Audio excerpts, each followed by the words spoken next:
Hey guys, and welcome back to another episode of A Heated Review. Dun dun dun.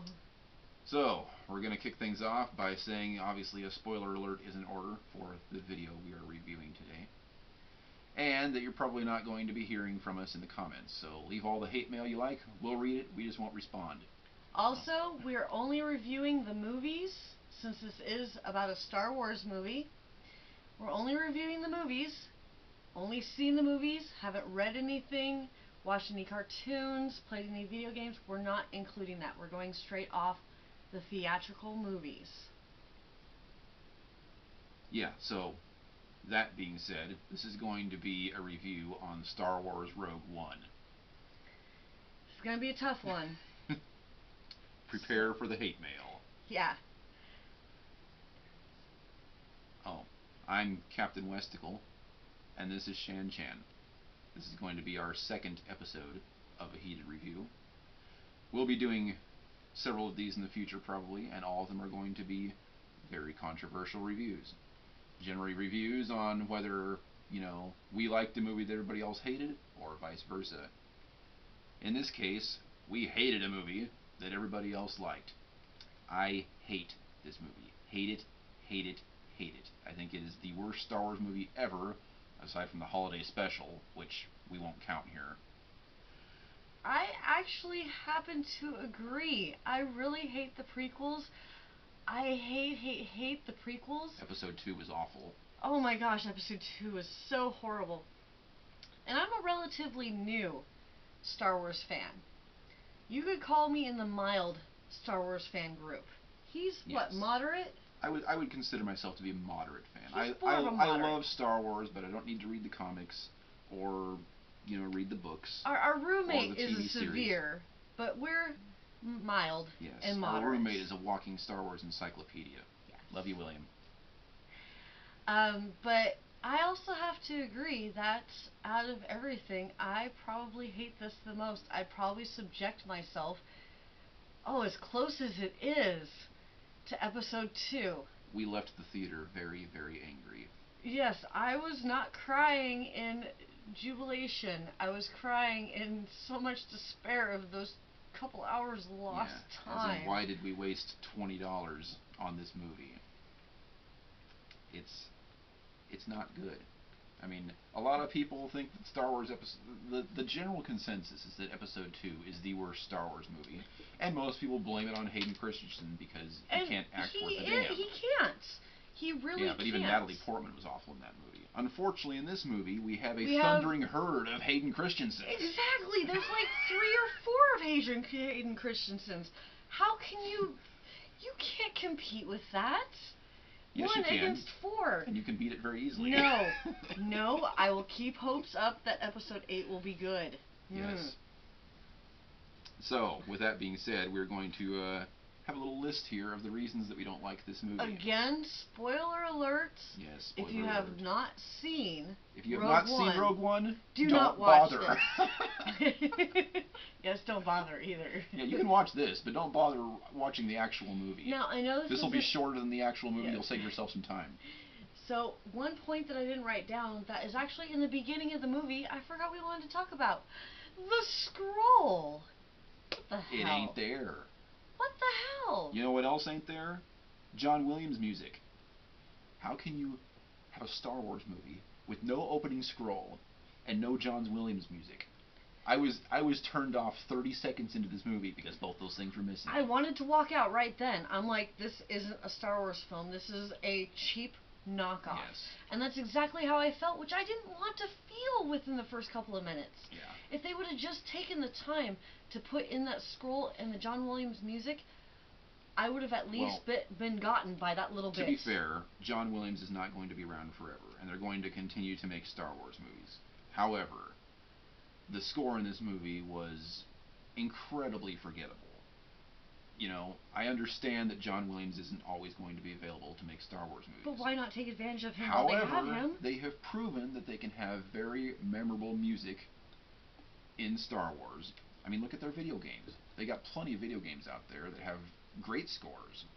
The massive multiplayer online one, the Old Republic, that has great music, and that isn't written by John Williams. There you go.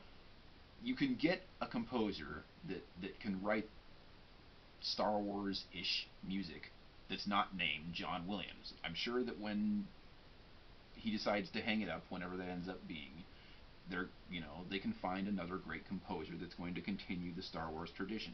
Maybe Hans Zimmer or somebody like that. If he, Jerry Goldsmith. If he, they God got plenty forbid, of Alan is Silvestri. lost, They've got guys that can do it.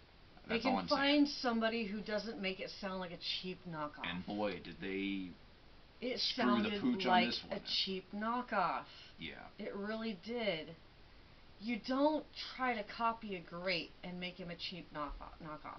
It just doesn't. Well, no one's going to be able to follow John Williams, but you might as well find somebody that can give it the old college try. try. A little bit of effort. John Williams is probably one of the greatest in our eyes. Yeah, in my eyes, he's the best. But probably mine too. Moving on. Let's talk about the herd of Hayden Christensen's. Yeah, the bad acting. We didn't really get into the scroll, but that was also yeah. It needed scroll the end. Yes. So take a minute. Bad acting. Now, this is one of the things that's mostly glossed over in most of the reviews for this movie, is the terrible acting. Now, the people that are good actors that are put into this movie, Forrest Whitaker, probably did as best as they could with the script. But it gave them nothing. I mean, who played... It's hard to argue that... If you said that Forrest Whitaker can't act, people would say you're an idiot. That's the general consensus. And I think he really did act this movie what he was given. Forrest Whitaker is a great actor. Amazing actor. In this movie, I frickin' hated his character. But I think it was mostly his character, not his acting. I had no problems when he decided to stay behind and let himself be killed, which made no frickin' sense. Later on discussion. Now, one thing I want to note is that because of how much we hated this movie, and to prove how much we hated this movie, we actually haven't memorized most of the characters' names in these movies. I saw the movie one time, and that was enough. The only other time that I've seen it, I put it on Netflix so that I could fall asleep, because that's how frickin' boring it is, and I needed a nap. So we will now, from then on, other than the very main characters, describe them as their actual actors' names or a description or that guy. Of that guy. So that's how much we hate this movie. Moving on, other than Forrest Whitaker's character, who we do not know their name, because it was not worthy enough for them to be memorized in our head, there's also the blind guy, who actually was a great character, and they wasted.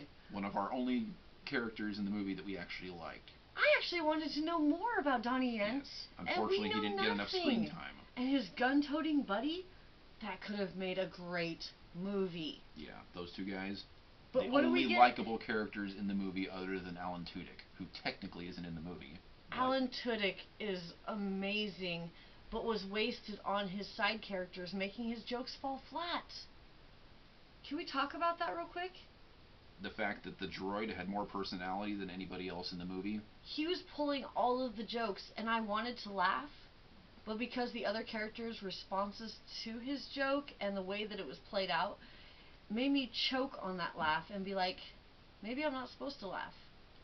The main problem with this movie, your two main characters, Jyn and Cassian. Nothing likable about either of them. Neither of them can act. Completely flat, bland, boring characters. You can say that about almost every character in this film, but the two main characters, your two leads that are supposed to be driving this story, they're terrible. They're absolutely terrible. They're just like what's her name from Twilight. Yes, Jyn is a lot like Kristen Stewart. There you go. She's the Twilight Kristen Stewart of the Star Wars universe. She is. I'm telling you, that's what she is. She's just like, oh, my dad died. Oh, okay, this mentor died. Oh, I'm an orphan. I'm an orphan. Oh, I gotta save this. Forrest Whitaker locked me in the sewer. Oh. I mean, seriously. Yeah. And then Cassian comes in being the flattest Han Solo. Oh, no. Save that for me. We'll talk about that later. Oh, okay. Sorry. We'll come back to Cassian. Okay, so we could talk about the bad acting in this movie all day. We could. But let's move on.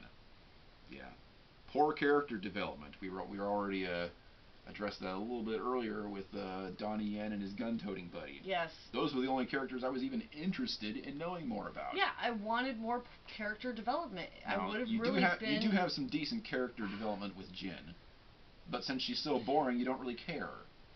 My curse is Stewart. Sorry, you were saying. With them, they could have been their own movie. You can actually do a prequel to Rogue One just about those two guys and where they got to where they were. I'd watch that. And I would watch that. Oh my gosh, Donnie Yen. I don't even know the other actor's name. I don't think she's even seen a movie with Donnie Yen before until this yes, one. Yes, I have. Okay. I saw Blade 2. Anyways. Totally a Donnie Yen movie. Yeah. Sorry. Moving on. See a lot of minor parts of Donnie Yen, and I love him dearly. Now, I'm not into the much martial arts type, but the fact that I like Star Wars, and I do like what Donnie Yen is in, and I did like the character, if they came out with a prequel to that, I would watch it.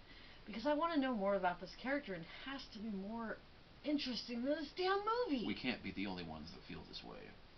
And the I think a lot of you guy, Star Wars nuts just don't want to admit how awful this movie was. And the gun-toting guy, he was just some big badass that followed Donnie Yen with the guns. Yeah. I thought their story would be great. Yeah. Not enough character development, totally lost. A lot of the characters lost. Forrest Whitaker character even lost on character development. Yeah, very little character development there, even though he was technically a minor character because he got killed off so quickly. He was a big actor to put in there to give nothing to. I mean, when he died, I cry over everything. I was happy when he died because his character was so annoying. Yep, no tears for me. Thank God he stayed behind, which made no sense. But that means we don't have to put up with him for the rest of this movie. At that point, I thought that maybe the movie might actually get good. That might actually segue into our next thing of Forrest Whitaker dying when he shouldn't have. Why couldn't he have gotten out? All he had to do was go with him. I mean, he did have a gimp. He had a bit of a gimp. He could have at least tried. Yeah. He could have said, I'm right behind you, don't wait for me. Make an attempt. Yeah. He's just going to stay behind and be like, what? So lame. Lame. The little part of him just trying to escape behind them, saying, don't wait for me, but I'll be right behind you, and him trying, would have at least made me well up a little bit. But the fact that he just kind of stayed behind with a grump face, no. And he always talked like this all the time. I haven't heard a voice so annoying since Bane in the last Batman movie. We're going to have to add that for our new future reviews. Future hate review. Yep. He did not hate. Oh, it'll be a hate review. It will. This one is definitely a hate review. This one is a hate review. All right, let's move on to the fact that the story made no frickin' sense. Starting with the squid. Why? One of the most annoying things about this movie. Why are you going to ask a squid monster to tell you the truth when you can already tell the truth? Here's the thing. They had the pilot guy. And the pilot guy came to him and said, hey, I've got all this important information, blah, blah, blah. And Forrest Whitaker's like, well, I don't believe you. I'm going to have this squid over here suck your brains out, and he'll be able to tell me whether you're telling the truth or not. But then he still keeps him captured regardless. Yes, it turns out he's telling the truth, and yet the next time we see him, he's still in jail. What the hell? Oh, here's another great one. Krennic parking 400 meters away from Jin's house so that he can walk over there in dramatic fashion. Hold on, I'm on my way. It's an empty field. It's not like It's not like they didn't have a place to park. Almost there. But to be fair, they kind of did that in episode 5 where they landed like way far away from Echo Base on Hoth just so they could have their cool walkers go over there. However, that place was actually fortified with a whole bunch of people. It wasn't exactly a farmhouse. Yeah, this is a lot different when it's just one family where they could have just swooped in. That one you can at least defend that. This one there's no defense. No, there's no defense. I'm sorry. Other than Krennic being an idiot. Which comes to one Which of our comes other. to our next point. Yeah. Krennic is an idiot. A dumb beep. Another. This is a character that people really wanted to like. They're like, oh, what a great bad guy, Krennic, blah, blah, blah. I wanted to like him even. When he started off, I was like, okay, let's give this guy some substance. He's a bumbling fool. Yeah, pretty much. And there is no reason at all that anybody would put him in charge. Well, we already have two great bad guy characters. Darth Vader and... Kylo Ren. No. In this movie... Oh. Who's the other great bad guy character? I'm sorry. We'll have a moment of Grand Moff discussion. Tarkin? There we go! Well, that's going to be debatable. A lot of people didn't like the CGI Tarkin. For the record, I thought that was fantastic. Okay, we'll save that. And my ideas, should I just say it now then, since you already said it? Fine. I thought that the Grand Moff Tarkin is... Did I say it right? Grand Moff. Grand Moff. Sorry. I am more of a newbie, liker fan than he is. Grand Moff Tarkin. I thought that the CGI was phenomenal in the theaters, but when I actually saw it on a high quality TV, it didn't hold up on an HD TV. It didn't hold up as much, and I started seeing the wonkiness, that and the Leia at the end. It was a bit wonky, which was a little disappointing because when in the opening scene with Tarkin in Rogue One, when we saw it in the theaters and he turned around for the first time, oh, it blew me away. Oh my gosh, I was just like, oh, fantastic. And then when we came home and saw it on the HD TV, and you could see all the little details and like, the computerization. It's still awesome. It is still it doesn't amazing. Look quite as good. For the guy being dead and them finding somebody close enough in features to play him. And voice. Yeah. Incredible. Is beautiful. Absolutely and incredible. We are not completely docking this. This is not one of our big dock moments. This is just a mention. We will talk about some positive things a little bit later. It is great with what they can do nowadays. They're still working on this technology. But it did lose some effect on the high quality HD TVs and stuff. Which, because we watched it at my dad's house after the theater, and his TV, is better than theaters, and I could see... He's got one of those fancy 4K TVs or whatever. And I could see the ticks, and it wasn't as amazing, and it might have been the...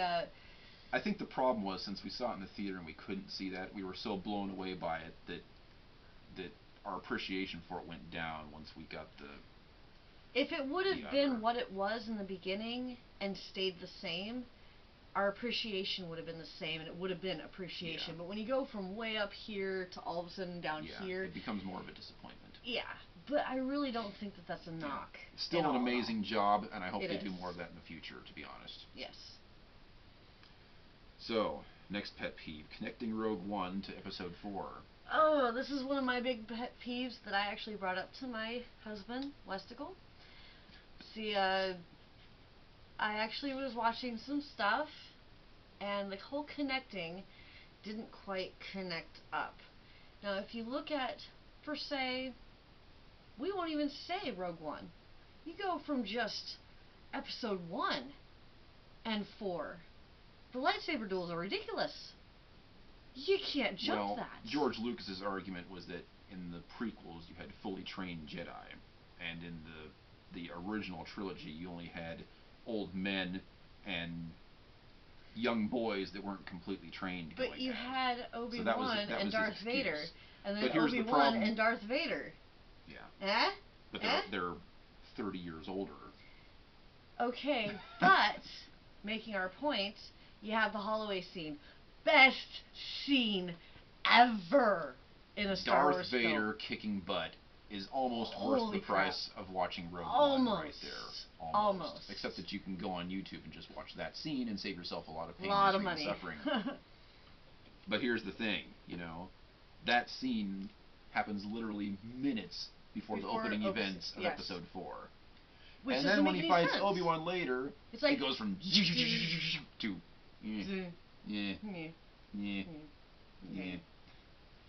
not very viable. Now, I understand why they did that. They might say that because they were both so high ranked that they could read each Maybe other's Darth Vader was moves going or easy on something. him. No, they were reading each other's moves before they did it. Oh, that is so lame. And that's why it is lame. Yeah. I'm but sorry. But really, there is no legitimate excuse for No. that at all. And they kind of put themselves into a corner by doing that, since you can't reshoot Episode 4. And they wanted something to make Rogue One be awesome at the same time, which they did, but then that led to inconsistency. Yes, so even though it's the most amazing point ever in any Star Wars movie ever, and Yeah. I will say for sure, ever, that hallway scene. It's a shame we're not going to be able to get more of that. It messed up the continuity or whatever. The continuity. That's the word. Yeah, another Shan-Chanism. I make up my own words, sorry. Okay. So, which that next. also brings us to another point of the whole Leia thing. Now, in the end of Rogue One, there's this big, huge battle going on, and Leia is captured. Now, wait a minute. In Episode 4... Leia really doesn't get captured until the beginning of Episode 4. Yes, but it kind of goes into each other. Yeah. I mean, basically, they hand her the plans at the end, and she says, "There's hope." Which really was an incredible scene, especially since we saw it after Carrie Fisher had passed away. Yeah. It moved us a lot. That scene really pulls at your heartstrings. I cried a lot. Again, it's like Grand Moff Tarkin, where you see it on an HD TV and it doesn't quite hold up. Not which, quite.